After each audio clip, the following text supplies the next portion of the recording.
ಈ ಪ್ರಪಂಚದ ಎಲ್ಲ ದಾರ್ಶನಿಕ ಮಹಾತ್ಮರನ್ನ ಭಕ್ತಿಯಿಂದ ನೆನೆದು ತಮ್ಮ ಪಾದಸ್ಪರ್ಶದಿಂದ ಈ ನೆಲವನ್ನ ಜಲವನ್ನ ಪಾವನಗೈದು ಭಕ್ತ ಕುಲಕೋಟಿಯನ್ನ ಉದ್ಧರಿಸಿ ಹರಸಿರುವಂಥ ನಂಬಿದ ಭಕ್ತರ ಕಾಮಧೇನು ಕಲ್ಪವೃಕ್ಷವಾಗಿರುವ ಮಹಾಮಹಿಮ ಮಹಾದಾಸೋಹಿ ಪುರಾಣದ ಪುಣ್ಯಪುರುಷ ಶರಣ ಬಸವೇಶ್ವರರ ದಿವ್ಯ ಚೈತನ್ಯಕ್ಕೆ ಭಕ್ತಿಯ ಪ್ರಣಾಮಗಳನ್ನು ಸಮರ್ಪಣೆ ಮಾಡಿ, ನಿತ್ಯವೂ ಕೂಡ ಭಕ್ತಿಯಿಂದ ಶರಣನ ಲೀಲಾಮೃತವನ್ನು ಶ್ರವಣ ಮಾಡುವುದರ ಮೂಲಕ ಸದ್ಗತಿಯನ್ನು ಕಾಣಬೇಕು ಅನ್ನುವಂತಹ ಸದುದ್ದೇಶಕ್ಕಾಗಿ ಈ ಅಖಿಲ ಭಾರತ ಶಿವಾನುಭವ ಮಂಟಪದಲ್ಲಿ ಸಮ್ಮಿಲಿತರಾಗಿರುವಂಥ ಕಲಬುರಗಿಯ ಬೇರೆ ಬೇರೆ ಪಟ್ಟಣಗಳಿಂದ ಗ್ರಾಮಗಳಿಂದ ಆಗಮಿಸಿರುವಂಥ ಎಲ್ಲ ಆತ್ಮೀಯ ಗುರು ಹಿರಿಯರೇ, ಶರಣ ಬಂಧುಗಳೇ, ನನ್ನ ಪ್ರೀತಿಯ ತಾಯಂದಿರ ಬಳಗವೇ, ಅಂತರ್ಜಾಲದ ಮೂಲಕ ಪ್ರವಚನದಲ್ಲಿ ಪಾಲ್ಗೊಳ್ಳುವಂಥ ನಾಡಿನ ಎಲ್ಲ ಶರಣ ಸದ್ಭಕ್ತ ಬಳಗವೇ, ಸೇವಾಕರ್ತರೇ, ಸಿಬ್ಬಂದಿ ವರ್ಗವೇ, ಮಾಧ್ಯಮದ ಬಂಧುಗಳೇ, ತಮ್ಮೆಲ್ಲರಿಗೂ ಕೂಡ ಆತ್ಮೀಯವಾಗಿರುವಂಥ ಶರಣಾರ್ಥಿಗಳು. ಶರಣ ಬಸವೇಶ್ವರರ ಲೀಲಾಮೃತವನ್ನು ರಚನೆ ಮಾಡಿರುವಂಥ ಗುರುಲಿಂಗ ಕವಿಗಳು ಬಹಳ ಸುಂದರವಾಗಿರುವಂಥ ಶರಣರ ಬದುಕಿನ ಲೀಲೆಗಳನ್ನು ನಮಗೆಲ್ಲ ತಿಳಿಸ್ತಾ ಹೋಗ್ತಾರೆ. ಅಪ್ಪ ಅವರು ನಿತ್ಯವೂ ಕೂಡ ಗುರು ಲಿಂಗ ಜಂಗಮದ ಅರ್ಚನೆ, ಪೂಜನೆ, ಅರ್ಪಣ ಮಾಡುವುದರ ಮೂಲಕ ದಾಸೋಹ ನಿತ್ಯ ನಡೆಯಲೇಬೇಕು. ಇದು ಅವರ ಬದುಕಿನ ಒಂದು ನಿಜವಾಗಿರುವಂಥ ಸಾಧನಾ ಮಾರ್ಗ. ಹೇಗೆ 12ನೇ ಶತಮಾನದಲ್ಲಿ ಬಸವಣ್ಣನವರು ನಿತ್ಯವೂ ಕೂಡ ತಮ್ಮ ಮಹಾಮನೆಯಲ್ಲಿ ಲಕ್ಷದ ಮೇಲೆ 96,000 ಜಂಗಮ ತಿಂಥಿಣಿಗೆ ನಿತ್ಯ ಪ್ರಸಾದವನ್ನು ಕೊಡ್ತಿದ್ರು ಅನ್ನುವುದನ್ನು ಬಸವ ಪುರಾಣದ ಇತಿಹಾಸದೊಳಗೆ ನಾವೆಲ್ಲ ಓದ್ಕೊಂಡು ಕೇಳ್ಕೊಂಡು ಬರ್ತೀವಿ. ಎಷ್ಟೋ ವಚನಗಳಲ್ಲಿ ಅದಕ್ಕೆ ಉಲ್ಲೇಖಗಳು ಕೂಡ ಇದ್ದಾವೆ. ಕಾರಣ ಜಂಗಮೇವೇ ದೈವ ಅಂತ ತಿಳ್ಕೊಂಡು ಬದುಕಿದ ಅಪರೂಪದ ಧರ್ಮ ಅದು.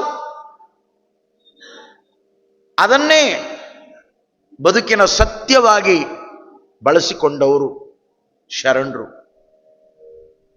ಒಂದು ದಿನ ಬೆಳಗಿನ ಜಾವ ಜಂಗಮ ದಾಸೋಹವನ್ನು ಮುಗಿಸಿ ಇದೇ ಮಹಾಮನೆಯ ಬ್ರಹ್ಮಪುರಿಯ ಈ ಸ್ಥಾನದೊಳಗ ನೆಲೆ ನಿಂತಿರುವಂತಹ ಶರಣಪ್ಪನವರು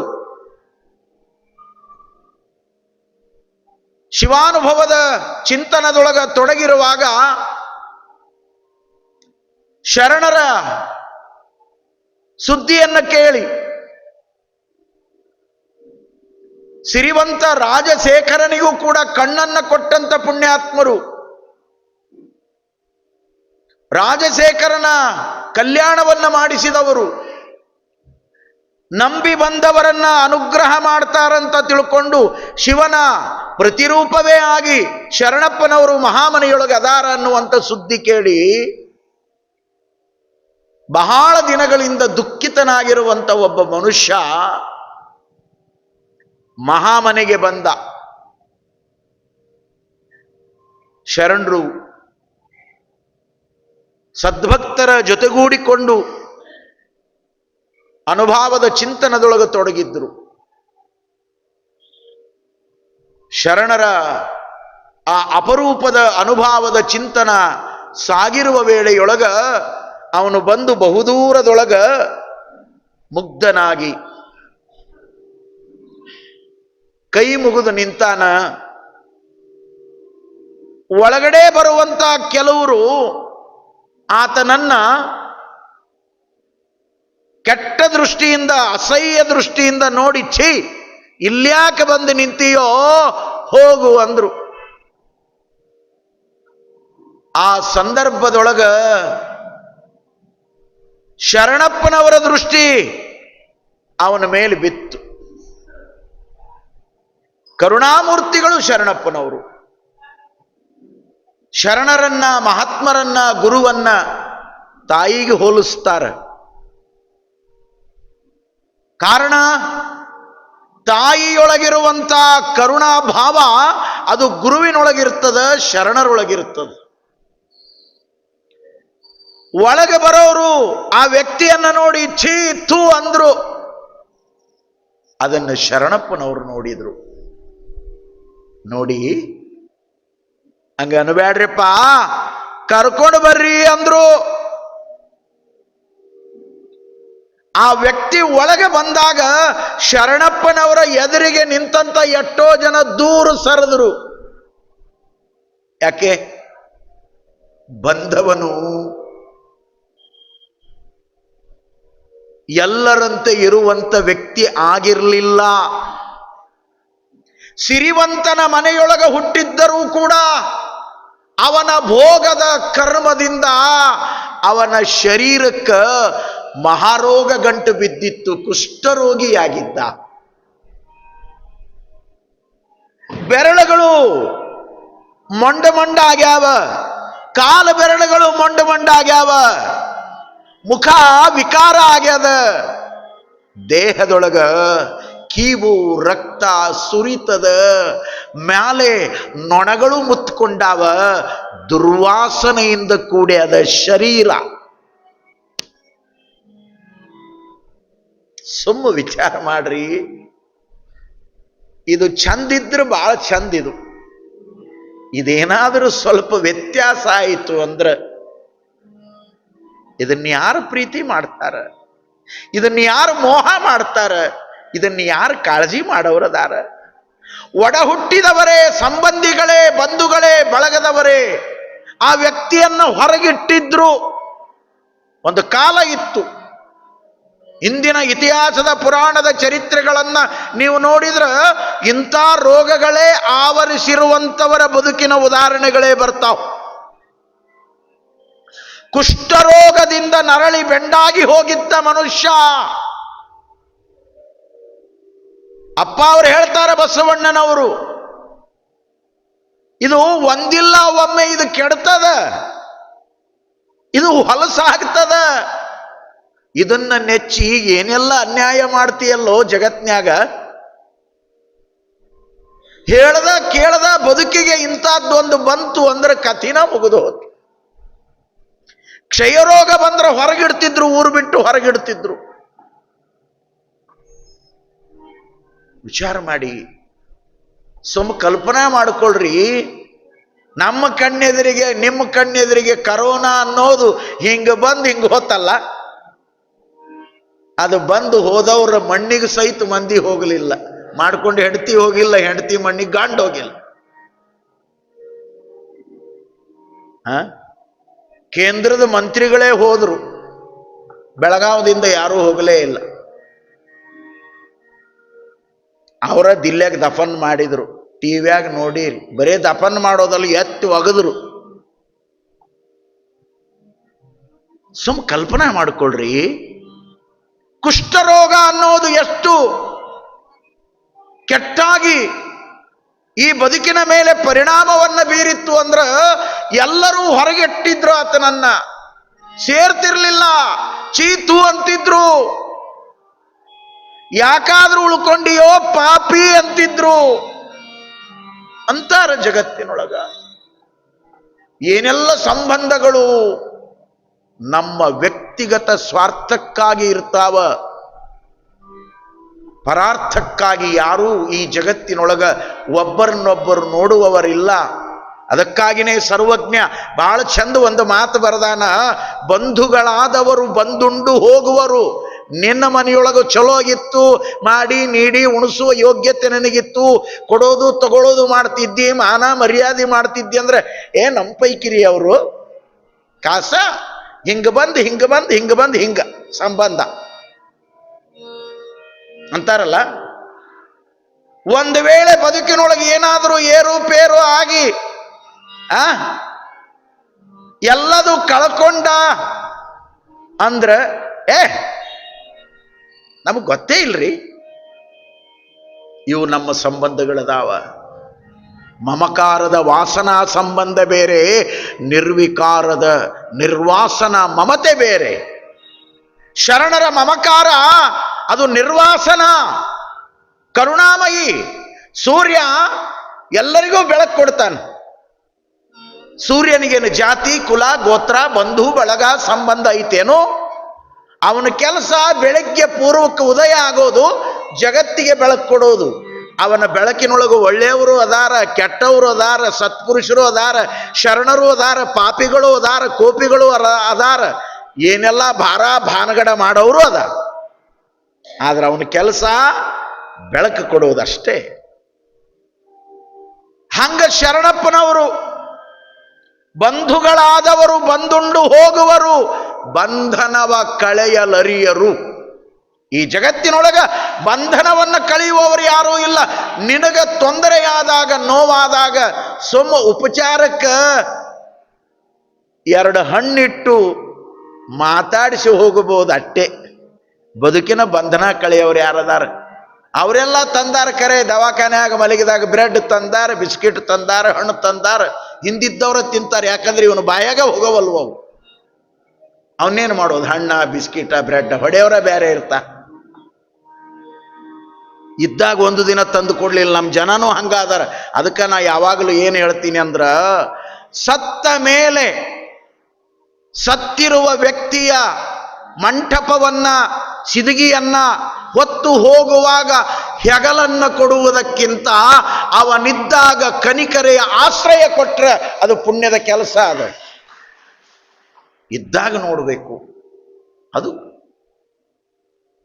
ಸತ್ತಾಗ ಏನು ಅವನಿಗೇನು ಗೊತ್ತಾಕೈತಿ? ಹೆಗಲ್ ಕೊಟ್ಟವ ಯಾರಂತ ಅದಕ್ಕೇನ್ರು ಗೊತ್ತಾಕೈತಿ?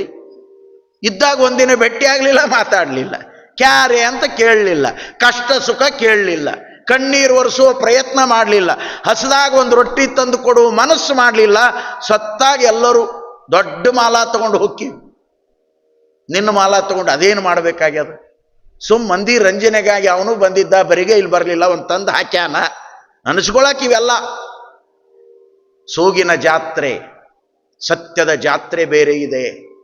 ಅದು ಅರಿವಿನ ಶರಣರು ಆ ಎತ್ತರದೊಳಗ ಬದುಕನ್ನು ಕಳೆದಾರ. ಎಲ್ಲರೂ ಚೀತು ಅನ್ನುವಾಗ ಬಾರೋ ಅಂದ್ರು ಶರಣಪ್ಪನವರು. ಎಂಥ ಕರುಣಾಮಯಿ ಶರಣಪ್ಪನವರು, ಎಂಥ ತಾಯ್ತನದ ಪ್ರೀತಿ ಅದು. ಅವ ಬಂದ, ಯಪ್ಪ ಎಲ್ಲರೂ ನನ್ನನ್ನ ಹೀಯಾಳಿಸಿ ನೋಡ್ತಾರ, ನನ್ನನ್ನು ಪಾಪಿ ಅಂತಾರ. ನನಗೆ ಯಾಕೋ ಏನೋ ಯಾವ ಜನ್ಮದ ಕರ್ಮವೋ ಏನೋ ನಾ ಕಾಣೆ, ಈ ಕೆಟ್ಟ ರೋಗ ನನ್ನ ಶರೀರವನ್ನ ಆವರಿಸಿ ಬಿಟ್ಟದ ಪುಣ್ಯಾತ್ಮ.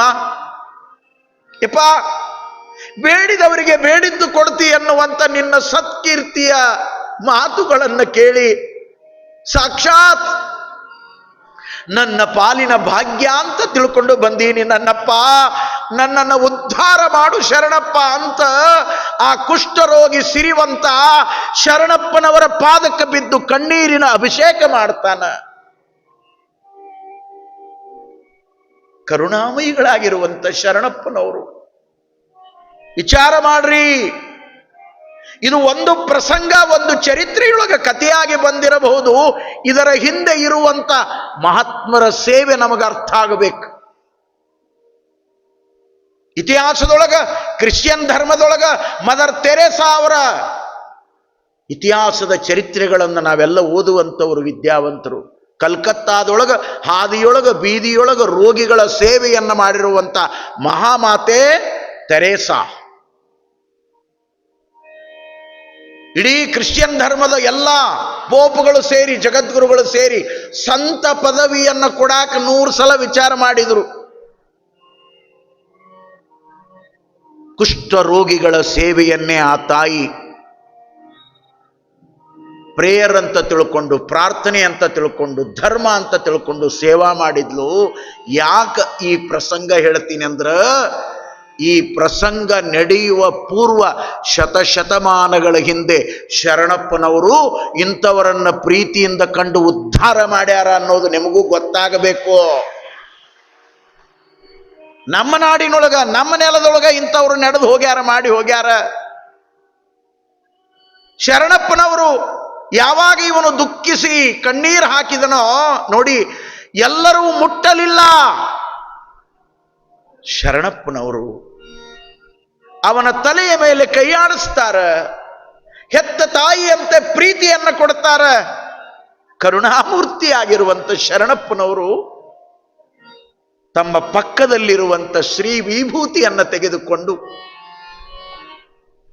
ಓಂ ನಮಃ ಶಿವಾಯ, ಓಂ ನಮಃ ಶಿವಾಯ, ಓಂ ನಮಃ ಶಿವಾಯ ಪ್ರಣವ ಪಂಚಾಕ್ಷರಿ ಮಹಾಮಂತ್ರವನ್ನು ನುಡಿತಾ 3 ಬೆರಳಿಗೆ ಬಸಿತವನ್ನು ಧರಿಸಿಕೊಂಡು ಅವನ ಹಣೆಗೆ ಅತ್ಯಂತ ಅಕ್ಕರೆಯಿಂದ ಶ್ರೀ ವಿಭೂತಿಯನ್ನು ಧಾರಣೆ ಮಾಡಿ 2 ಅಂಗೈಗಳಿಗೆ ಬಸಿತವನ್ನು ಧಾರಣೆ ಮಾಡಿಕೊಂಡು ಅವನ ತಲೆಯಿಂದ ದೇಹಕ್ಕೆಲ್ಲ ಬಸಿತವನ್ನ ಲೇಪನ ಮಾಡ್ತಾರೆ. ಯಪ್ಪ ಶರಣಪ್ಪ, ಈ ರೋಗ ದೂರ ಆಗಬೇಕು ಯಪ್ಪ, ಇದನ್ನ ದೂರ ಮಾಡಿದ್ರ ನನ್ನ ಉಸಿರಿರುವ ತನಕ ನಿನ್ನ ದಾಸೋಹದ ಮನೆಯೊಳಗ ಒಬ್ಬ ಸೇವಕನಾಗಿ ಬದುಕ್ತೀನಿ ಅಂತವ ಬೇಡಿಕೊಂಡ.